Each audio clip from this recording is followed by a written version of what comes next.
all creativity is quick decision making. So I'm just sitting there and I look to my left, just fucking Frank Ocean. So And hearing him on a song go, ugh, nice watch. And I'm like, oh, that's why J. Cole said that.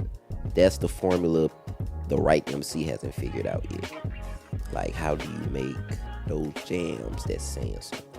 Why do you care how many monthly listeners Right. somebody has? You not getting paid. I mean, Jermaine Cole, boy, look. Jermaine, man, look. Can't nobody tell me nothing about no Jermaine Cole. His MCs are funny. Oh, 100%, yeah. Like, welcome to the SoundCentric podcast. I am your host, Adam Dash, and today we are doing our first live podcast episode in an undisclosed location in New York City.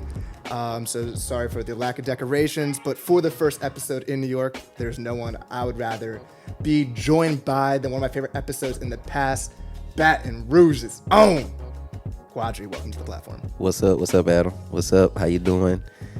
I am going to disclose the location. This is my secret lair. This is... well, Adam's secret lair, and he's invited me, so we have conjoined to make this the gorilla secret lair. Oops. We're going to talk about that later. Yeah, honestly, we're not even in New York. Yeah, facts. Yeah.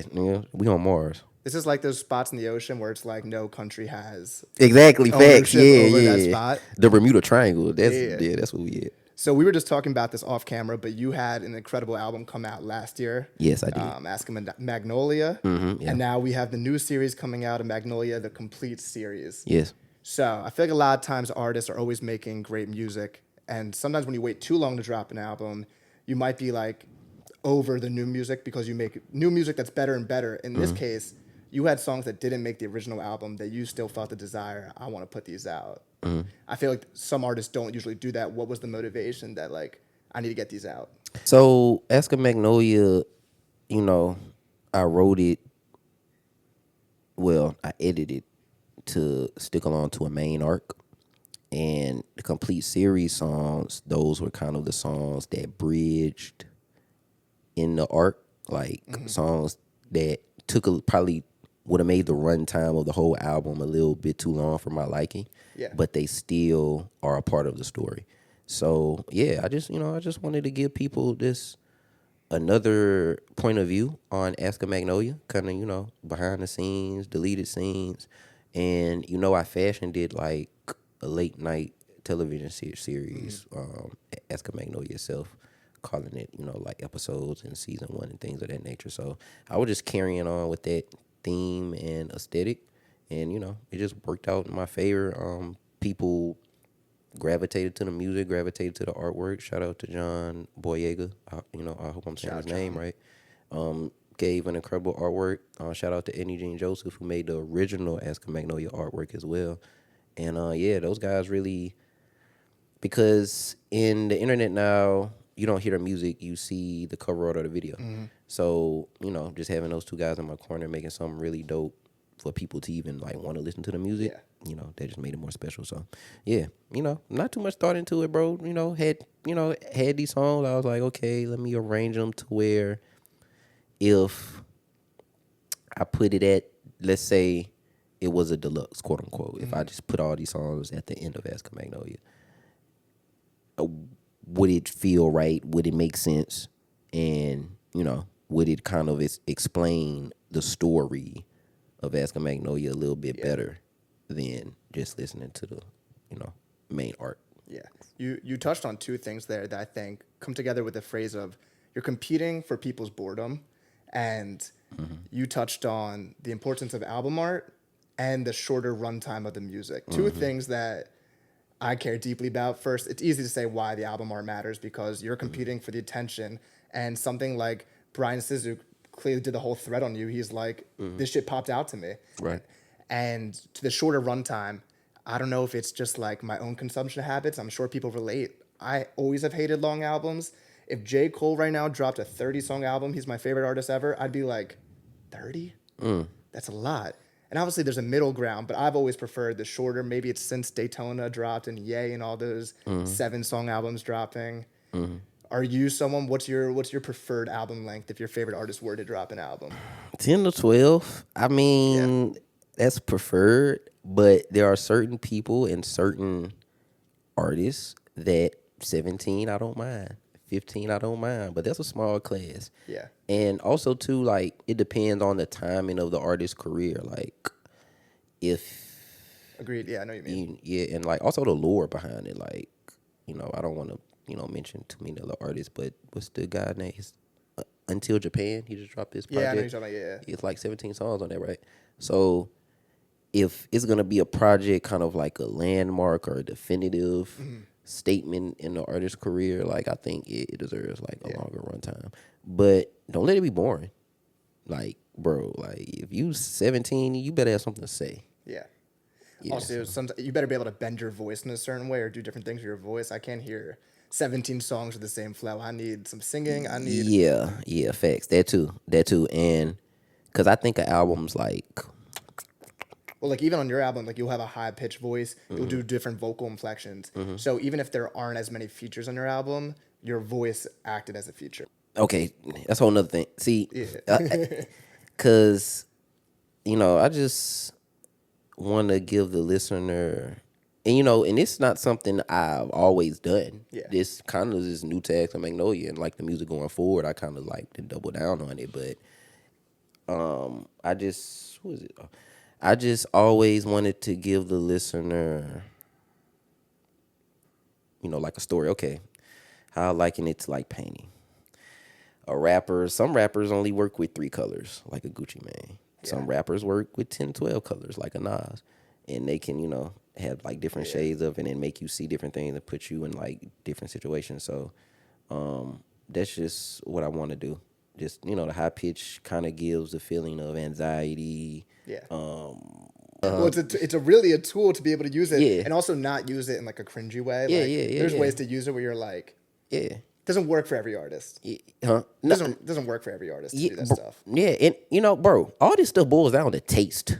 Like if you have good taste, you're gonna be a fucking good artist because you know what you want quick. Because that's all creativity is quick decision making, and that's a jewel for all the artists out there, creatives, anything. That's all creativity is making the decision quickly. Oh, I like this. I'll do this. I'll do this. Let's do that. And not kind of sitting in that gray area like, oh, what if they don't like this? Who don't? Because that's not creativity. That's just worrying about shit. Well, that's why it's so cool when artists post videos. Like one of my favorite videos ever is the Black Album documentary, and you see Pharrell call Jay about the Allure beat, and he's like, "Yo, I got something for you. Come here."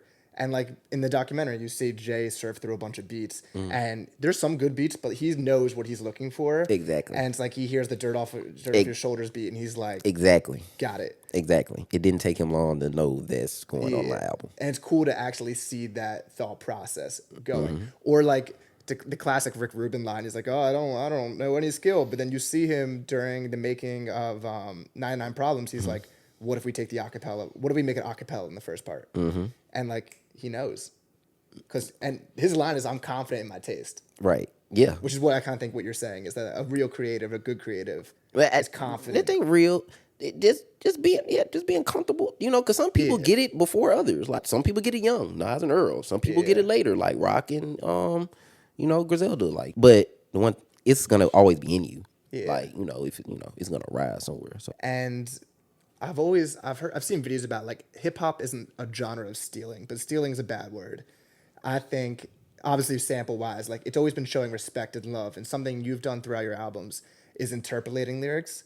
I'll say one on Back Jumpin'. We actually talked about this in the DMs. I didn't realize it was interpolation, but the chorus, like 2 mil, 5 mil, 10 mil, hey, and you on Devante 2003. Obviously, you're interpolating a bunch of famous 2000 songs, and I feel like I'm also missing some at the top of my head. But like you've done a lot of interpolating off these albums. How important is it to you to kind of like show that respect to hip hop? Is that your goal of interpolating it? I have 2 goals when I do those things. Because, I just don't do them just because I don't have a rhyme. Yeah. But firstly, I do it to make the listener understand this is what I was listening to at just kind of in a movie, and they play the soundtrack like if it's a cut scene to the 70s, 80s, 90s, they're gonna play a song from that era, right? So that's just kind of my way of doing that and like Setting the scene. Yeah, music form.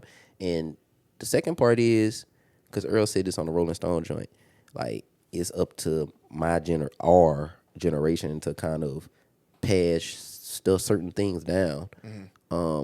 I played my little cousins Live Love ASAP. This was a while ago.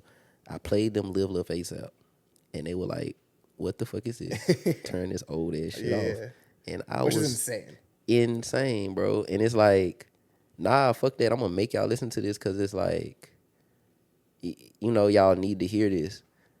But also, you know, because, you know, my same little cousins, I showed them it's a fight in Naruto when, like, Madara fight the whole, like, Ninja Army. Their eyes were glued to the TV. Yeah. So, you know, it's just about certain things.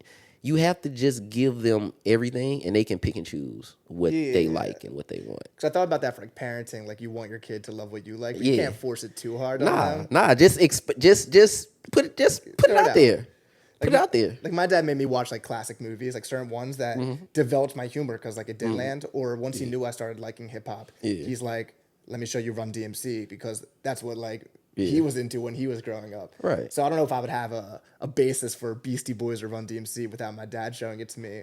Or I had a camp counselor at Sleepaway Summer Camp who would show me Slick Rick. He was playing Children's Story.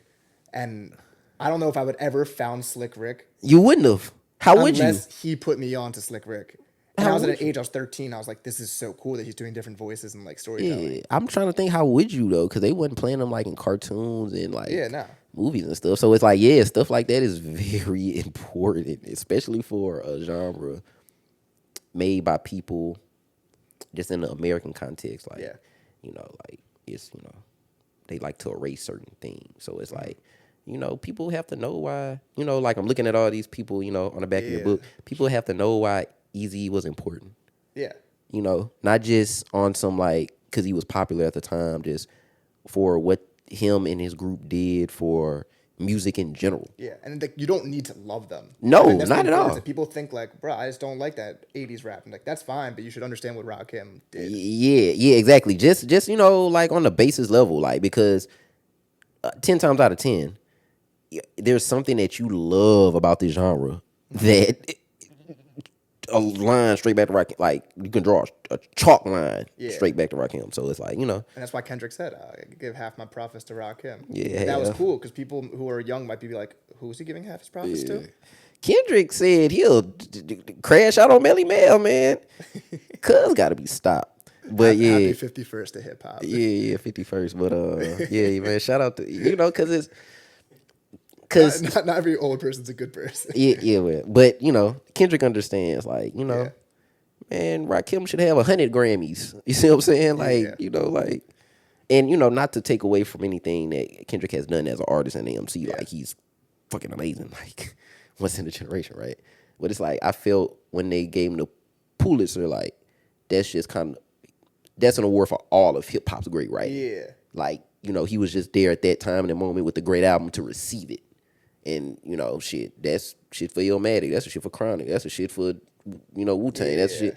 So, you know. I know what you mean. It was like a past acknowledgement. It was a acknowledgement of the past by giving a present artist that award. Yeah. Because it's like, you know, fuck, niggas write shit. How much great writing hip-hop has done in the last, it's 50-year-old genre. Like, and so, you know, like The Message. That's great reporting, journalists. Yeah. So it's like, there were always things in the genre that were worthy, but the mainstream zeitgeist had to come around to it. It took them 50 years to be like, oh, okay, wait, this is, you know, a legitimate art form. And to the teaching point, like, I thought that was the fun part of hip hop when I was younger, was listening to a mixtape and being like, what's this instrumental? And finding out it was Electric Relaxation. I'm like, who's Tribe Called Quest? And then you played a Tribe Called Quest, and then you heard lines.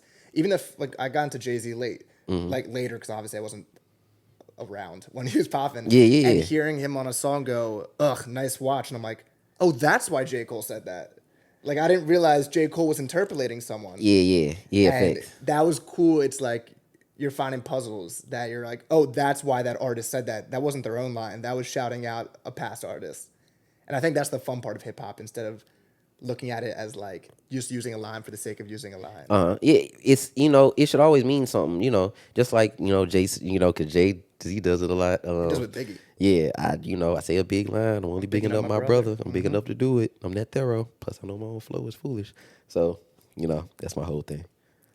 And on the album, I feel like you've made a lot of use of the American flag, whether it's being painted on your face or it's literally in a lyric. what is your infatuation with the American flag? Would you call it an infatuation? I'm gonna say it in more of a negative light. What is your interest I mean, with the symbolism of what that is portraying? I'm an American. You know, I'm an American. A black woman probably made the flag. Shout out, I don't know her name. Betsy Ross. No. Oh, you're No, I'm talking about her slave that actually sold it. shout out to Yeah. the worker of the Yeah. slave. Of Nah, Betsy Ross. yeah. Where? Shout Why out. is Yeah. that? Hold on, wait. Should I look it up so we can put a name, but we'll just call it an unnamed soldier that made the flag? We'll put a Hold on, man. Let me look her. Fuck that, man. I'm about to look her up. Man, We're gonna put a name on it. fuck Betsy Ross. Yeah, facts, man. Fuck Betsy Ross. Hold on, wait. Let me do some research. This is also a historical show on top Facts. of being Betsy a Ross. hip hop centric podcast. Betsy Ross owned slaves. That's the first thing that pop up. There is no evidence that Betsy Ross owned slaves. So, all right, my bad, Betsy Ross. We're gonna do some more research though. Yeah, But, we're not done with you. yeah, we're for right. But I mean, she was in Philly, so I guess that was a more. yeah, you're right. Okay. Oh wait. Oh, whoa. However, she employed Phyllis, a woman who was born into slavery but was later freed and worked as her washerwoman from 17th century. Shout out Phyllis, man. We're Shout out gonna Phyllis. give you credit where credit is due. We're gonna give 50% because AI said there is no evidence, but Phyllis, Phyllis gets the masters yeah, fact, on the American flag. Facts. Wait, Phyllis that's gets- no pun intended. yeah, fact. No Shout pun out intended Phyllis. was on masters. Shout out Phyllis. So that's you know, I know these things about the flag, and especially when black artists take. I mean, Because there are artists like ASAP Rocky who people have criticized, where Mm-hmm. it's like you're not making a statement when you wear the American flag. You were kind of just doing that for just the aesthetic of like, this Yeah. looks dope. it does look fucking dope. The colors are dope. Like it, it's a dope fucking flag. One of the dopest flags in the world. But my people. Cause I think about this when I be in Louisiana and I ride through the forest. I be like, niggas really ran through this shit to get the freedom. Like, and a lot didn't fucking make it. Yeah. So it's like, man, I'm grandfathered in. Like, this is my right as a fucking citizen of my country, of my nation. Like, it's my flag. I can do with it what I want to do with it. I don't like to burn stuff, but if I wanted, well, I did burn the Confederate flag. But bro, it's mine to do with as I please, just like hip hop is. The reason I painted my flag. Firstly, it comes from like this like old like PBS show that I saw, and I was like, oh, that's dope. They got his face like painted the flag.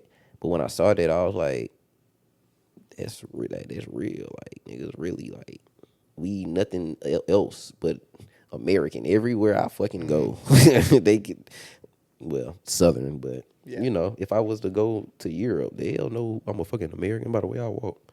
So yeah. Oh yeah. My bad, Adam. Because there's a lot of things I want to say about that. Nah, you keep going. Because I dodged a firestorm because I'm not Beyonce. People ain't really, get on my ass about it. But, it's, the shit looks cool. The colors look tight. It's my country. I think you also just did it in a cool way. Yeah, You painted your face that like Yeah, right. like outside of just the deeper meaning, like you aesthetically did it in a cooler way. Yeah, right. And see, that's the. Yeah, bro. Yeah, I ain't dodged no firestorm. I'm cool. That's why I ain't getting no backlash. Thank you, Adam. Yeah, I think did that's it cool. really I think if you do something in a cool way, people are willing to put up with more stuff. Yeah, exactly. If done in a good way. That's why it's like a political album, one that's shitty, people will hate on, but one that's a little bit better done, they might. Yeah, they'll call it a fucking classic. Like, come on now. And I think that's kind of, I don't want to say missing, but it's like, that's the formula the right MC hasn't figured out yet. Like, how do you make those jams that's saying something? And, Kendrick figured it out. Like, all right. I've brought this up in the podcast so many times, but like, all right is this pop hit that's also the voice of the Black Lives Matter movement. Hey, y'all too.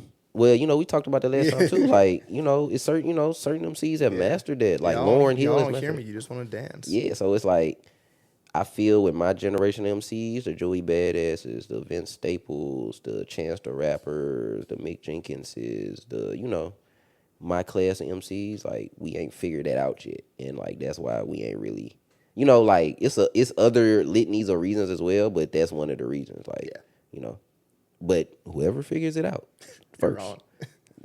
Come on the podcast. Yeah, that, and they are gonna get the crown because, you know, the culture want it. The culture is looking for it. The culture is prophesizing it.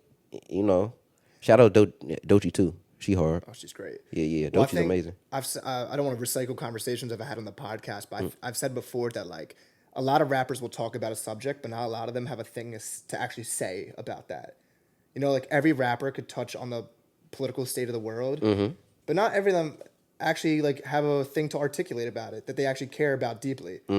It comes to certain artists, like maybe a Kendrick Lamar, who actually had something to say, and he did it in a way that was also digestible by audiences, which is like the perfect form of what you're saying. Yeah. But some artists make political statements, and you're like, "Congrats, you just made Captain Obvious." Yeah. About like you really took a stance against Trump. Having a point of view, like just saying, like A real point of view. Yeah, like shit is fucked up out here. Like, yeah, we know that, but like, why do you think it got that way? Yeah. What do you think is the solution? Like, so. And not even in a political way, but like Tyler's talked about how rappers who don't really care about cars will rap about a car, and he's like, "What do you like about it?" Yeah, like, right. Yeah, he's like, yeah. You flexed a foreign, but like, what type of foreign? That's why it's like cool to me when Tyler raps, because you're like, this guy's nerding out about a car. I have no clue what this is. Exactly. So I think you can tell the difference between a rapper rapping about generic things versus a rapper who has something to say about a topic, which I think is what makes someone really great. And now to tailor this back to you, I think you do that very well on top of having the choruses. And I think we touched on this last time, that I think your album, the mixture of storytelling, but making it a song with a flow. It's not just a story with like no rhythmic, melodic flow to it. Yeah. And I think you've done that very well. And the way you tell a story is different than a straightforward narrative. It's very poetic. I mean, the smell of regret is in the air. Like that's like like you're not spelling it out for someone. They have to decide for them what does that smell like. Yeah. Where did that your storytelling prowess come from? My mom is a very big Scarface fan. Okay. Very big Scarface fan, very big Nas fan, very big Ice Cube fan. So that's the rap I was hearing. That's the rap she pointed out that's great. She, she played she played what was, we're riding in the car, like listen to the radio, of course.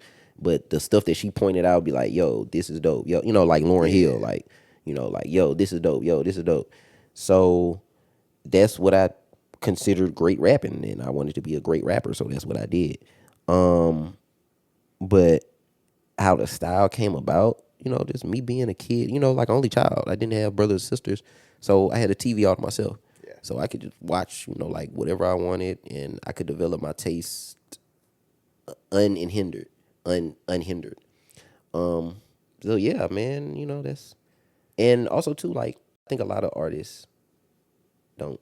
Well, I don't know what the fuck a lot of artists do, but what I do is I make hip hop how I want to hear it. I reimagine the genre, and like I've been thinking about that a lot over the last week or so. Well, I feel like that's what like an inspired great artist does. They're not making it with the like you have to sometimes imagine the consumer, but like you got to make the stuff that you thought was cool, and that's the challenge to make stuff that you actually would listen to yourself. Oh shit, man! Not a challenge for me because I got good taste. Like well, yeah, what word?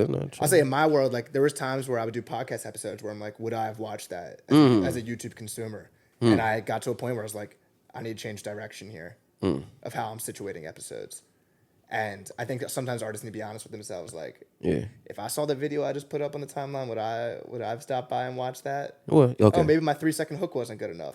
And I think that attaches to music too. Like, oh yeah. I definitely make songs I don't like. Like it. Well, okay. The one piece I think I'm missing from my crew is like fucking untampered eye, untampered ear who could just tell me objectively like this is dope, this is not dope. So it's like, other than that, I just go with my gut. I just go by the shit I just can't stop listening to, and I've just been lucky. Like, oh, that's the shit that people like. So yeah, well, I know some artists have said like, I think Jid might have said this, that he gives would send his music to girls who don't like that type of music, and like if they will like this type of music, then I've got crossed the boundary. I don't know if that's always a good measure. Because there also is a thing of like... That's an interesting exercise. It is. That's a very interesting exercise. Balancing that with accepting who your fan base is. Yeah. I think a lot of time artists get mad with who their fan base actually is, and they know who they want it to be. Yeah. And Yeah. I can understand the annoyance of that. Like there was the No Name situation where she's like, I'm making Yeah. this type of music and my crowds are just white people. And I can see why that's weird for her because her music Yeah. is supposed to be like black empowerment music. Yeah. But it's also like these people are the ones who love your music. And you can't control who ends up loving your music. Well, yeah, you can't. But we have to speak to this like her music isn't being promoted to black people. Is that her problem? No, it's not. But we have to speak to this like because she's in Pitchfork. You know, mostly white people reach Pitchfork. Yeah. She, you know, it To use like a less problematic's the wrong word, but like a hard example to use, like say someone like Griselda, like a Griselda type rapper, Yeah. is mad females aren't showing up to your show, and it's like you're just not making that type of music. Like you could be mad that like your shows are all dudes, but like you're making a type of music that is more has a fan base of more men, and like don't spend your time getting really angry about who your fans ended up being. yeah. I mean, you know, I think we're you know because they operate outside, kind of you know because they're going straight to their consumer. They're going straight there, taking the middleman out of it. So when you go straight to the vein like that,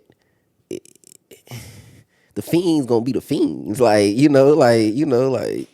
that's is dope. So it's like guys are the only people who can fiend over hip hop like that.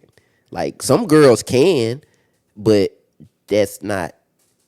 You know, just like some dudes watch rom-coms, but that's not the Main audience for yeah, right. Yeah, so it's like, you know, they going straight to the vein with it. Like they ain't having the kind of the Geppetto strings being pulled where, you know, like big ass bracelet.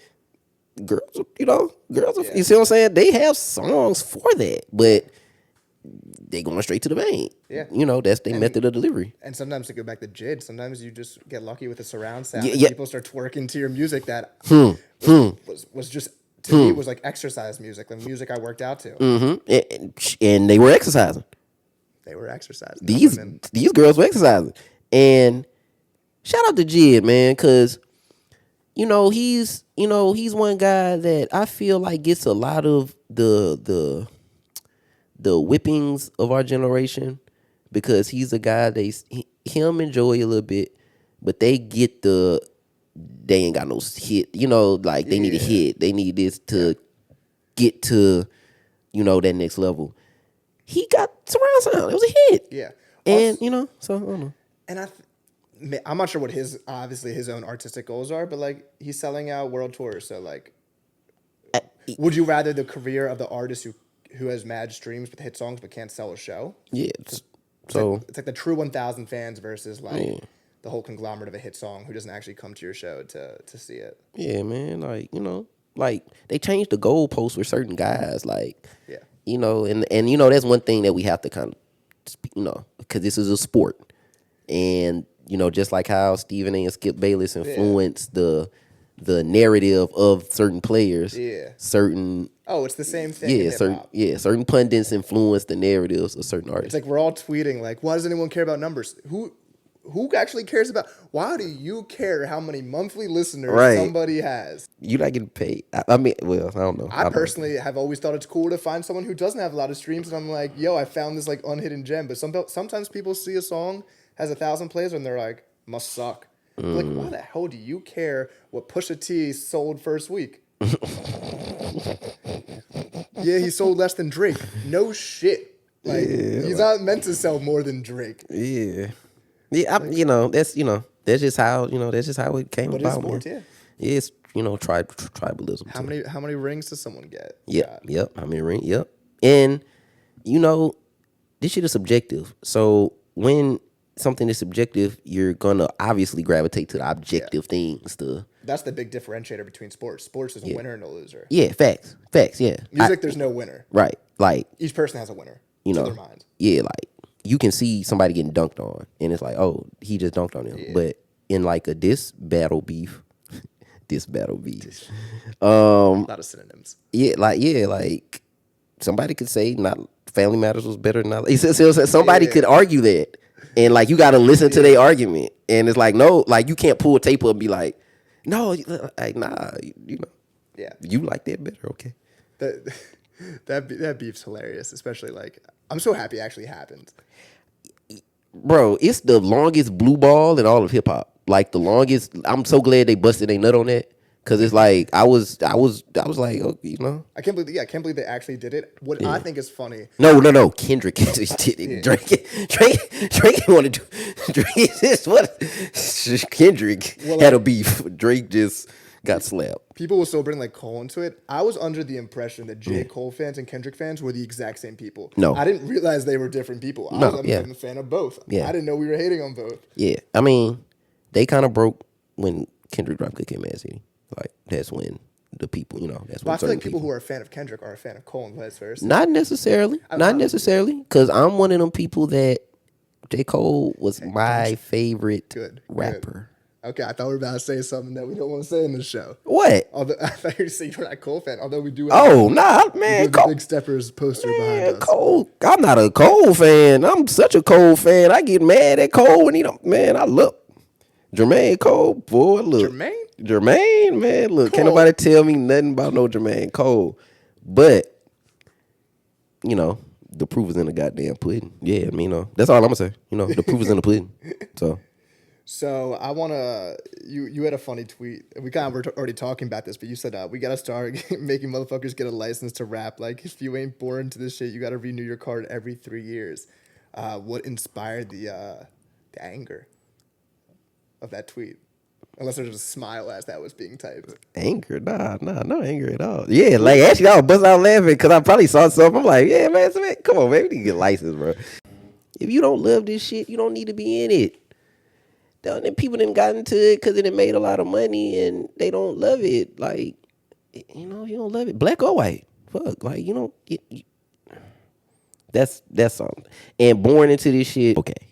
If you're a black person, yeah, like, well, you know, no, you know, let me take that back. Because Mick just said, melanin don't guarantee black card. So, you know, let me walk that back. But, like, my mom reared me in this shit. Shout out to my mom.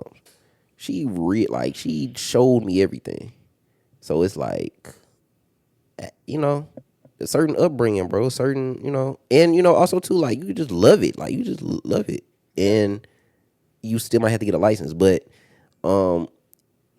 if it's some shit that where like the way you dressed, the way you walked, the way you talked, the movies you watched, if you not that, shout out to your PE teacher, right? You know who had to show you, right? That's good. But man, you know, everyone needs a person that puts them on to something before they get obsessed with it. Mm-hmm. Yeah, facts. I feel like there's certain phases in like falling in love with hip hop. I feel like everyone goes through an Eminem phase at some point when they were pretty young and they're like, "Whoa." I love Stan, bro.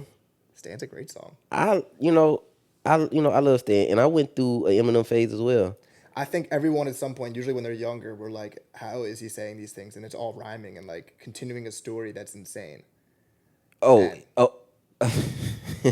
Who, Eminem? Yeah, I think he's just like a very good introduction to like, whoa, this is sick. Yeah. And then from there you get into like whatever lane you eventually like. He's a technical master. Like you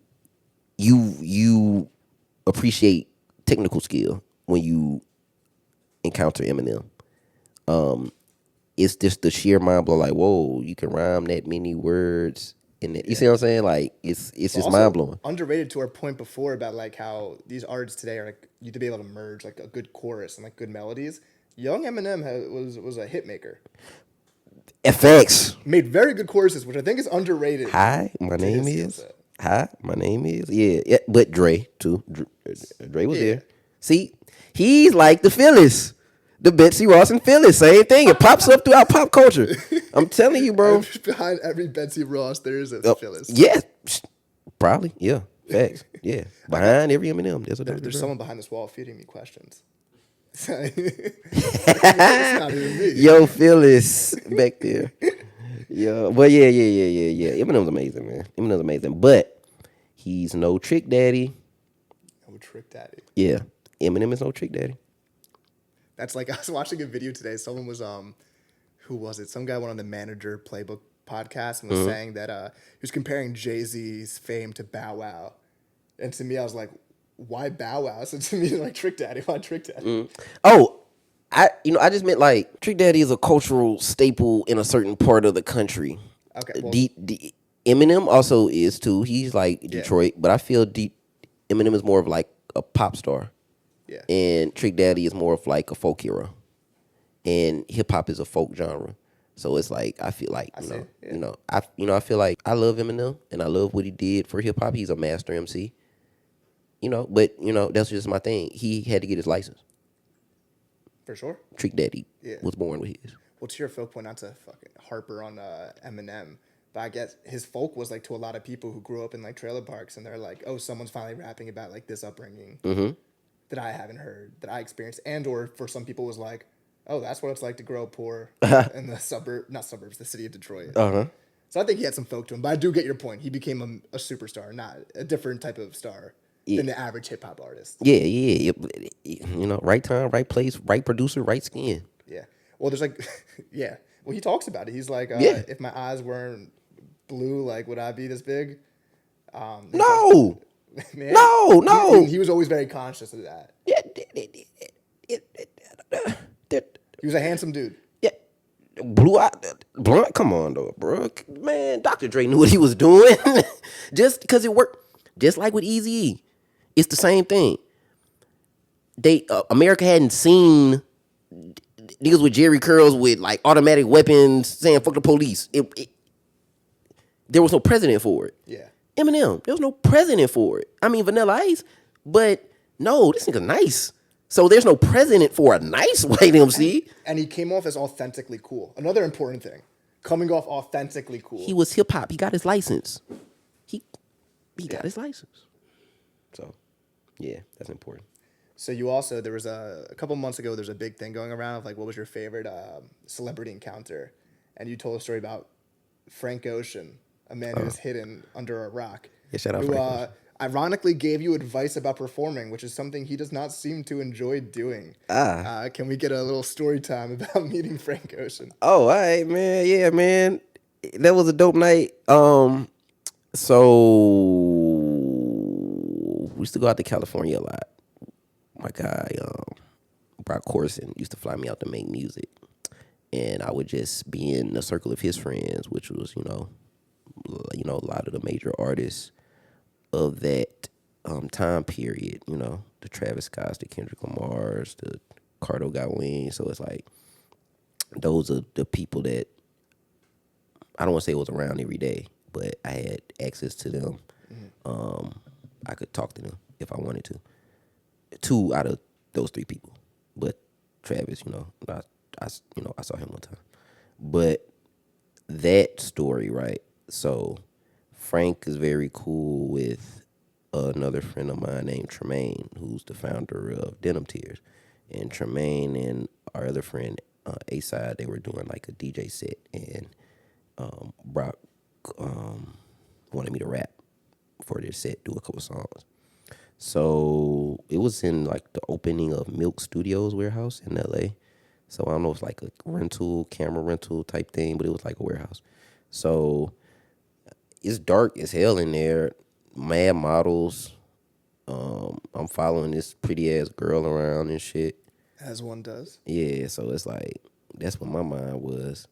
And like, I'm just sitting in the VIP area, which is not a VIP. It just got roped off, and they tell certain people that they can't come in. Tables are so stupid. Yeah, so I'm just sitting there, and I look to my left, like, man, they just fucking Frank Ocean. So my other partner, Ace, I was talking to him, and that's the first time I ever was starstruck. I didn't met I didn't met the biggest, big. I ain't met Drake. I ain't met Beyonce, but I didn't met 2 Chainz. I didn't met motherfuckers who big to me. Yeah. Right. And I just felt like, oh, what's up? I'll see you at the top. Like I'm gunning for you. I had that, not that energy. I ain't tell him that, but I was on some like, what's up, sir? Yeah. How you doing? But with Frank, I was like, I was thinking in my head, like, what do I say? Do I say like, what's up? Call him by his real name, call him by his chosen, like, all these things popping in my head. So I'm like, man, what the fuck? So I just got up. I was like, yo, what's up? And he knew my music, cause okay, yeah, Tremaine and Brock and them was playing it and shit. So he was like, "Oh yeah, like they told me about you, all that." So I was like, "Oh, good. So I don't gotta Yeah. tell you the fuck I am." All right, good, perfect. Super dope, dude. I fuck with the shit. When the last time you been to New Orleans and all that? Small talk with Frank Yeah. Ocean. Small Classic. talk, yeah, small talk with Frank Ocean.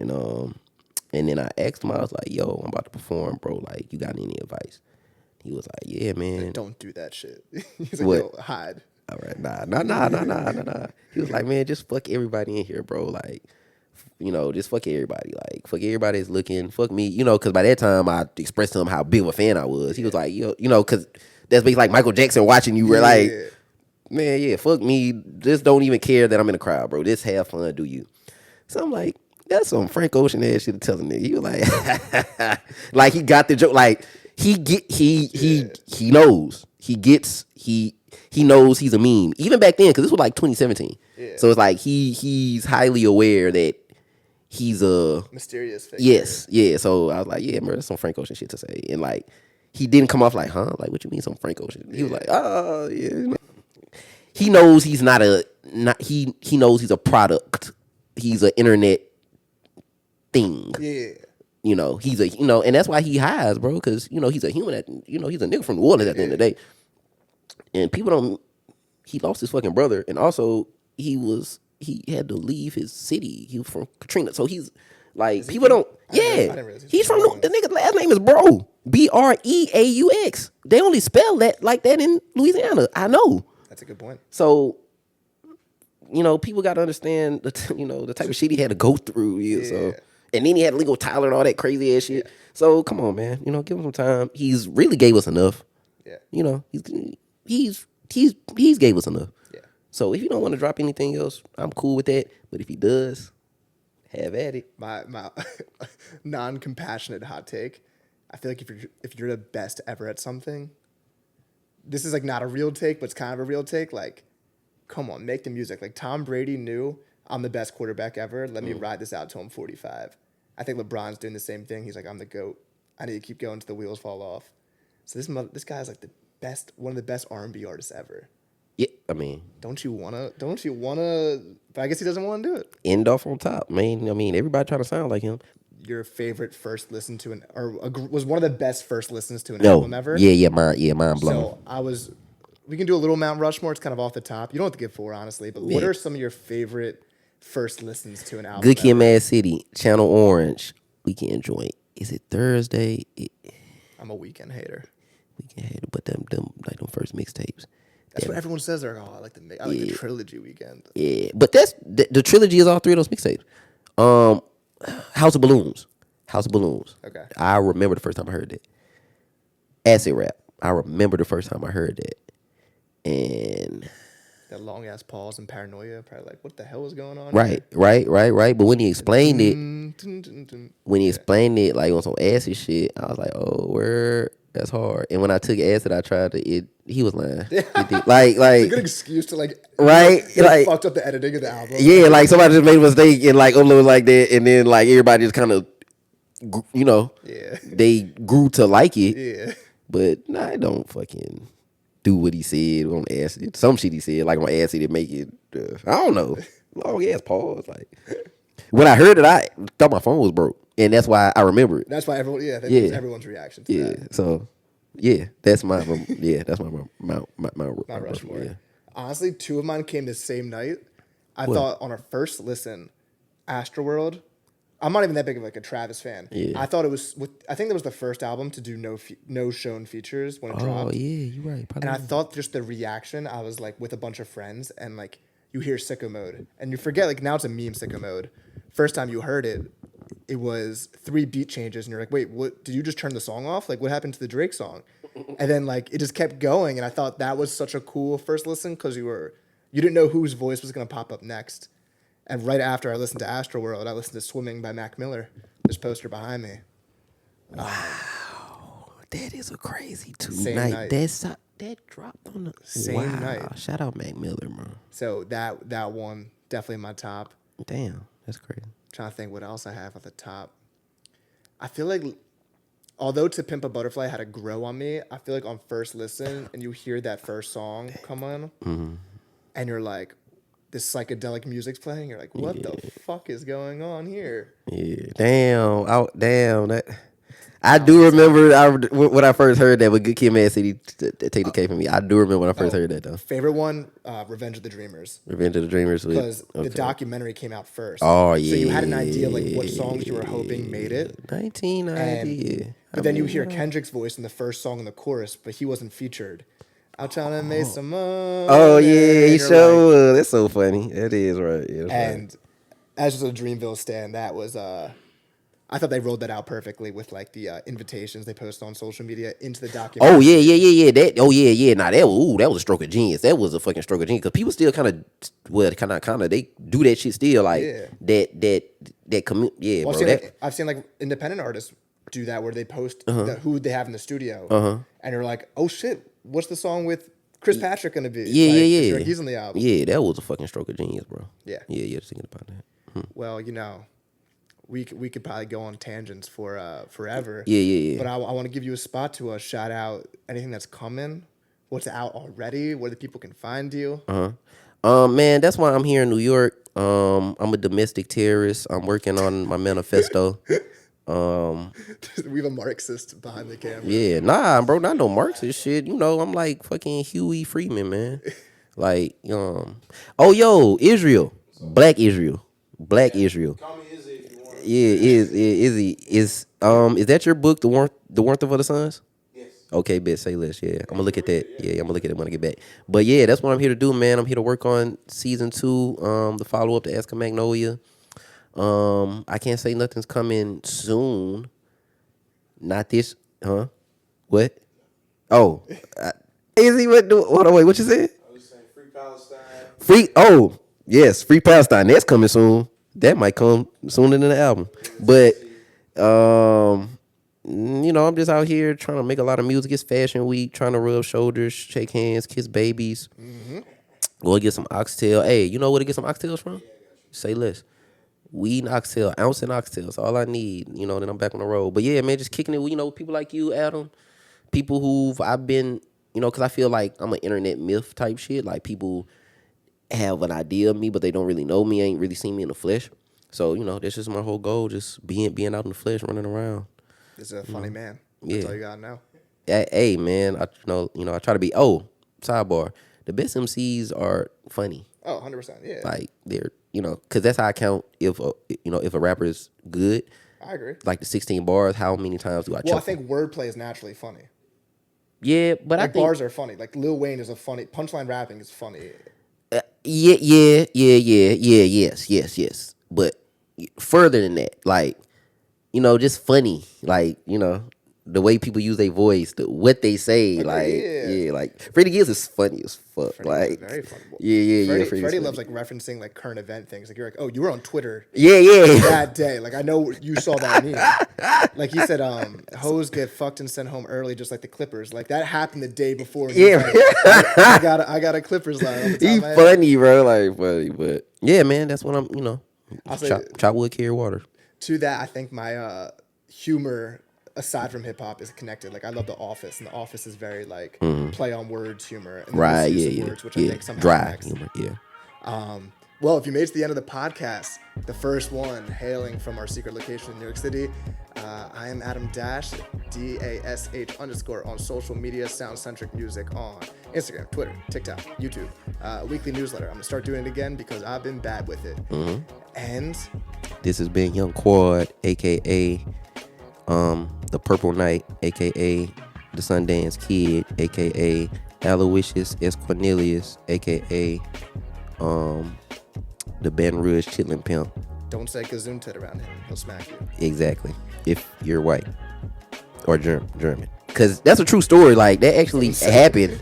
Like, because I did, like, because the way he said, because I sneezed and the way he said it, and I was like, that's an example of humor. I was laughing when I was listening to that today. Yeah, I was like, no, bitch, do you mean what the fuck that mean? And, somebody had to explain, like, no, like, he mean, excuse me. Yeah. Oh, I bitch ass, man.